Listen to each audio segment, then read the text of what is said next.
Who's hot and who's not? Champions Cup drama, Portugal boost, Owen Farrell boos and Australia's lost star.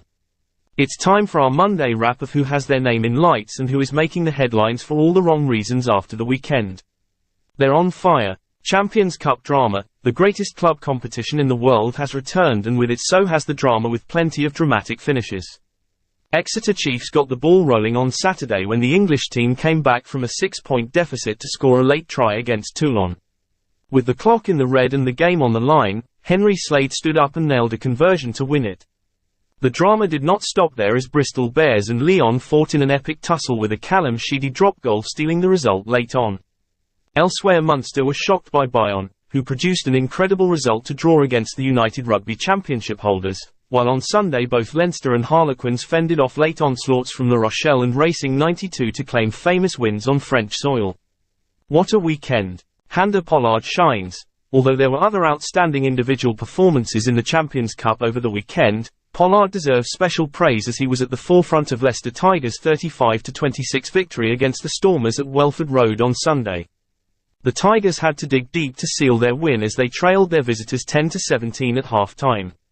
The Springbok fly half led by example as he finished with a 20-point haul courtesy of a try, 3 penalties and as many conversions, while, in the game, he also threw the final pass to Josh Bassett, who scored Leicester's final try, which secured him a bonus point. Portugal to face Springboks. After the conclusion of the Rugby World Cup, there were calls for emerging teams to have more regular games against bigger sides, and those have been answered. One of the fan-favourite teams, Portugal, will play against the Springboks for the first time ever in 2024 in a massive clash on South African soil. It is exciting for both teams as they collectively grow the game together. British and Irish Lions in Dublin. Another interesting matchup was confirmed this week as the famous touring side confirmed they will clash with Argentina on June 20, 2025 as their final preparation before touring Australia. It will be the first time Los Pumas have faced the Lions on their home soil and the first time the Lions have played in Ireland, so it's special for 2 reasons, with tickets set to be hot property. Kevin Sinfield, England's defence coach, has continued his push for awareness and fundraising for motor neurone disease, MND, by brilliantly running 7 ultra-marathons in 7 days. A remarkable feat by a figure who is inspired to run for the cause of his friend and former teammate Rob Burrow. He ran in Leeds, Cardiff, Birmingham, Edinburgh, Dublin, Brighton and London. What an inspiring person. Cold as ice. Bulls fans booing Owen Farrell. Whilst the Bulls played exceptionally well in their 27-16 win over Saracens, their fans did not impress as they insisted on booing Farrell consistently throughout the clash whenever he kicked for goal. The actions of the fans do not reflect the values of the game, specifically that of respect, particularly with a player who has recently announced he is taking a break from international rugby to prioritise his mental well-being. Bulls boss Jake White later apologised on behalf of the club and said the problem would be addressed. Billy Vunipola red card. Saracens had a tough evening in Pretoria against the Bulls, and it wasn't helped by Vunipola being sent off for this dangerous clear-out at a ruck. The England number 8 failed to take the necessary care when entering a breakdown and caught Bulls opposite number Cameron Hanekom on the face as he flew in and ended up off his feet. To Sarri's credit, they won the rest of the game 10-0. Mark Nwakanitawase switch. In another blow for Rugby Australia, it was revealed their star winger has signed up for the Sydney Roosters in the National Rugby League, NRL, at the end of 2025. It is a concerning moment considering how important the wing has been for the Wallabies in recent months, and even more so with a home World Cup in 2027 looming large.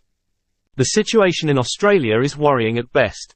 Eddie Jones rumours. To intensify matters, reports coming out of Japan suggest that the former Wallabies boss will be unveiled as the new head coach of the Brave Blossoms. This comes after Jones repeatedly denied having a meeting with the Japan Rugby Football Union about the role just before the Rugby World Cup in France. It is not a good look for the tactician who was in charge of Japan between 2012 and 2015, where he led the team to their greatest win ever over the Springboks in the 2015 World Cup. Tom Foley needing to step away. The modern age comes with the massive shortfall of online abuse which is rife in society in the game, with more players and referees reporting incidents. Foley, who was the television match official, TMO, for the World Cup final, is the latest to open up about abuse online, as he revealed he would be stepping away from Test rugby as a result. It is incredibly sad to see a top match official feel he needs to make this kind of decision. There should be no place for this in our game and/or society, and it needs stamping out. Another Major League Rugby club folds. Barely a week after the news that the Toronto Arrow was folding, the same fate followed for 2022 champions Rugby New York, meaning there are only 10 teams left in the competition for the 2024 campaign. This is massive concern for rugby on the whole, with yet another club going under in 2023, and one hopes that for MLR there aren't more to follow. Worrying times.